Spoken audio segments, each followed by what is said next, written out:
നമസ്കാരം. ഇന്ന് നിങ്ങളുമായി പങ്കുവെക്കുന്നത് ബീർബലിൻ്റെ രസകരമായ ഒരു കഥയാണ്. ആ കഥ ഇതാണ്. അക്ബർ ചക്രവർത്തി സദസ്യരോടായിട്ട് കൊട്ടാരത്തിൽ വച്ച് ഒരു ചോദ്യം ചോദിച്ചു.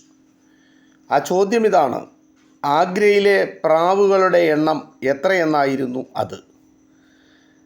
ഉത്തരം ആര് പറഞ്ഞാലും കൃത്യമായിരിക്കണമെന്നും അദ്ദേഹം നിഷ്കർഷിച്ചു.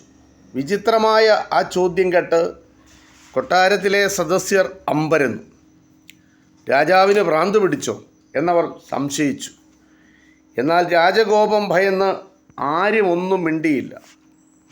അപ്പോൾ ബീർബൽ എഴുന്നേറ്റ് നിന്ന് പറഞ്ഞു: മഹാരാജാവേ, ആഗ്രയിൽ ആകെ 44,328 പ്രാവുകളുണ്ട്. ഇനിയും അങ്ങ് അവയുടെ എണ്ണം എടുക്കുകയാണെങ്കിൽ അല്പം ഏറിയോ കുറഞ്ഞോ വരാം. അത് എൻ്റെ പിഴവ് കൊണ്ടായിരിക്കുകയില്ല.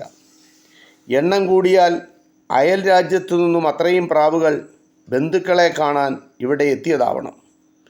അഥവാ കുറഞ്ഞാൽ നമ്മുടെ രാജ്യത്തെ കുറേ പ്രാവുകൾ ബന്ധുക്കളെ തേടി അയൽ രാജ്യത്തേക്ക് പോയിരിക്കണം. ബീർബലിൻ്റെ മറുപടി ഇഷ്ടപ്പെട്ട അക്ബർ ചക്രവർത്തി അദ്ദേഹത്തിന് ധാരാളം സമ്മാനങ്ങൾ നൽകുകയും അദ്ദേഹത്തെ അനുമോദിക്കുകയും ചെയ്തു. ഇത് ബീർബലുമായി ബന്ധപ്പെട്ടുള്ള ഒരു സംഭവ കഥയാണ്. ഇത് ഇത്രമാത്രം. നന്ദി, നമസ്കാരം.